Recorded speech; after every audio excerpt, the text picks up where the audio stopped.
Fala galera, bem-vindos a mais um vídeo aqui do meu canal. Sou o professor Alan e estarei apresentando para vocês mais um vídeo referente ao curso básico Python, para análise de dados. Nesse vídeo aqui eu resolvi trazer um exemplinho, tá certo? E falar também sobre algo importante que é a indentação. Já mencionei ela num vídeo anterior, mas não fui muito a fundo. No vídeo anterior também dei alguns exemplos, mas nós não chegamos a fazer assim nada muito complicado. Agora aqui a gente vai pegar um exemplinho que tem uma certa estrutura para a gente já começar a perceber como é que funciona a programação e qual vai ser nossa abordagem aqui no curso de análise de dados, tá certo?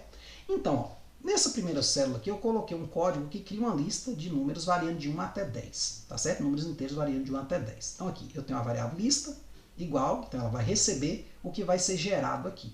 Aqui esse list é um comando do sistema que transforma uma variável numa variável do tipo lista. A gente vai ver que a gente tem vários tipos de variáveis, a gente vai falar nos próximos vídeos. Né? A gente vai ver que tem variável do tipo inteira, do tipo float, do tipo booleana e diversos outros tipos. Né? Então a gente vai falar os mais importantes aí no próximo vídeo. Então eu transformo, esses valores serão gerados aqui numa variável do tipo lista. Tá certo? E aqui está como essa lista será gerada. Vai ser números de 1 até 10. Porém, a gente escreve 11 aqui, mas este último valor é apenas uma cota superior. Ele não entra na listagem. Então, vamos gerar aqui. Ó.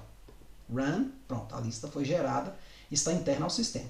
Para eu poder ver essa lista, eu tenho que selecionar essa célula aqui e apertar o Run. Pronto, a lista com os números de 1 a 10 está aqui.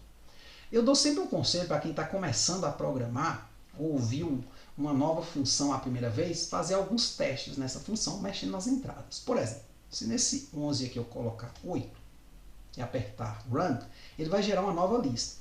Ah, professor, mas por que essa lista aqui não se modificou? Porque eu estou em outra célula, eu preciso executá-la.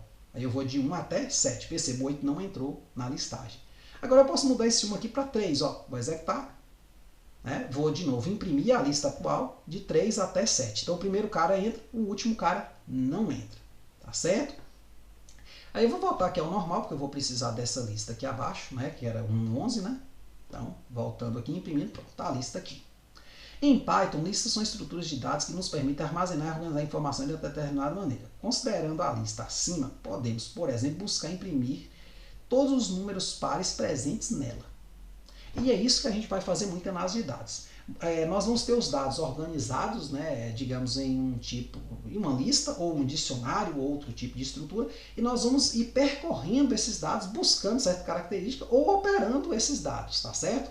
Por exemplo, você está numa empresa onde os salários dos funcionários estão em uma lista, e aí você quer verificar quantos desses funcionários recebem o salário mensal acima de 10 mil. Então você vai percorrendo dado a dado e fazendo a pergunta se é maior que 10 mil ou não. Se for maior, você adiciona um lá ao seu contador. Se não, você passa direto. Então nesse caso aqui dos pares, né, nessa lista aqui, eu tenho um programinha já pronto aqui. Esse programa ele tem o que a gente chama de uma estrutura hierárquica, né, feita por indentação, e tem também muitas estruturas aqui dentro. Por exemplo, tem a estrutura de repetição for, tem a estrutura condicional if, e né, temos aqui o comando print. Temos aqui a operação, né, tomar o resto da divisão de número por 2. Então, assim, é um código relativamente complexo. Você não precisa entender ele agora, mas vamos só pegar aqui mais ou menos como é que ele funciona. Ó. Então, esse código aqui, ele percorre a lista, né, essa lista aqui acima que está armazenada, e verifica se cada número é par, observando que o resto da divisão por 2. Se o resto for 0, o número vai ser par. Se não, ele não vai ser par. Então, essa primeira parte aqui, o for número em lista, ele pega essa variável número que foi criada agora, que é a variável que vai percorrer os elementos dessa lista. Então, quando número tiver aqui, número vai ser 1. Quando o número tiver aqui no 2, número vai ser 2. Quando o número tiver aqui, ele vai ser 3. E assim por diante, certo?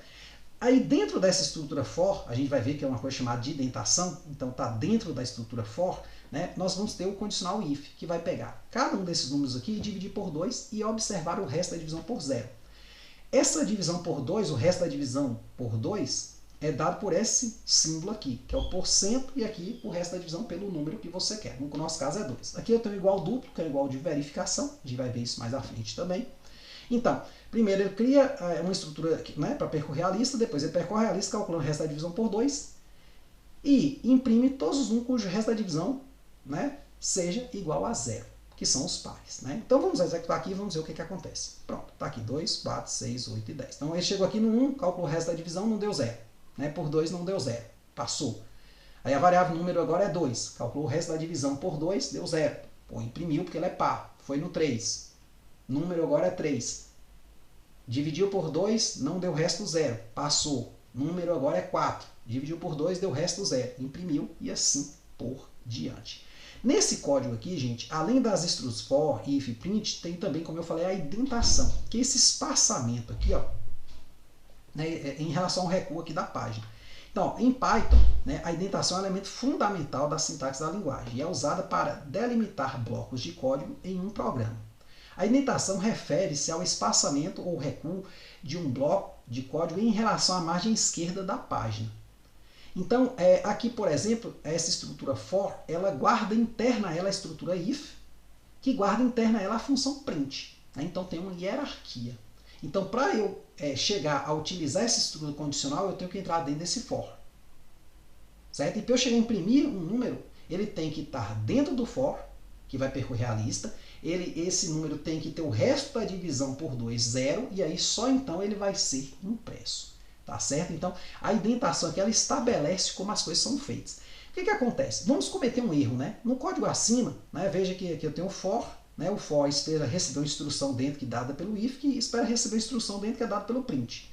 Só que aqui eu fui e joguei os dois, ó, na mesma hierarquia, né? Digamos assim, o mesmo grau de importância. Não, o if não está dentro do for. Se eu executar aqui, o que vai acontecer? Vai dar um erro. Certo? Felizmente nós temos o código consertado aqui e também apareceu aqui, ó, um erro de indentação, né, inesperado, né, digamos assim. Você pode estar usando aí o Translator para estar traduzindo isso, pode estar usando o GPT. Próximo vídeo eu vou falar também que o GPT é uma ferramenta muito importante para te ajudar na programação. Ele não vai fazer tudo por você, vai tirando o cavalinho da chuva. Eu mesmo estava muito empolgado no começo, hoje em dia eu uso, né, mais em algumas partes específicas e para estudar também, ele é muito bom para estudar. E na próxima parte a gente vai estar falando dele. Então aqui explica qual foi o erro dado. Você pode vir aqui no Translator, Translate, né, digitar aqui, ó, esperava um bloco indentado, mas não foi o que ocorreu. Pronto, ele explica o erro. Aí, à medida que você vai errando, você vai entendendo aquele erro, e aí quando você cometer lá na frente o mesmo erro, você já, já conserta lá rápido. Uma outra coisa também interessante é o seguinte, nesse caso aqui, ó, o código apresentado tem um problema de indentação, o que pode levar a um erro de sintaxe. No código apresentado, a estrutura if está em um nível de indentação incorreto em relação ao bloco for, o que pode causar o erro de sintaxe. O erro acontece porque o Python usa a indentação para delimitar blocos de código, ou seja, para indicar quais instruções estão dentro de qual estrutura de controle. Se é um for, se é um if, se é um while, a gente vai ver também o while e outras estruturas que tiverem também. Quando o bloco de código if não está indentado corretamente em relação ao bloco de código for, o interpretador Python não consegue entender a estrutura do programa e retorna com um erro de sintaxe. Então ele diz, olha, parei aqui, está o erro por causa desse tipo de erro. Tá certo?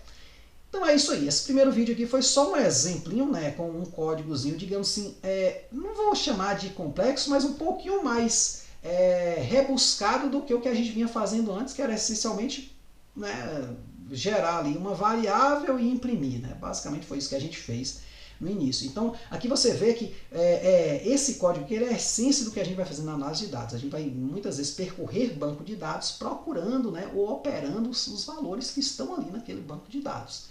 Tá certo? Então, no próximo vídeo a gente vai ver um pouquinho como melhorar o nosso código, porque a gente produz um código de primeira, só que aí a gente pode estar produzindo um código um pouco ineficiente ou muito grande, né? Dá para encurtar isso, e aí a gente vai aprender como usar o GPT para fazer isso também. Né? O próprio Python já tem algumas formas de você já descrever, por exemplo, essa estrutura aqui mais resumida, né? Mas aí, isso aí é com a experiência que você vai adquirindo essa habilidade, né? Mas com o tempo de uso mesmo. Beleza? Então, até o próximo vídeo. Muito obrigado.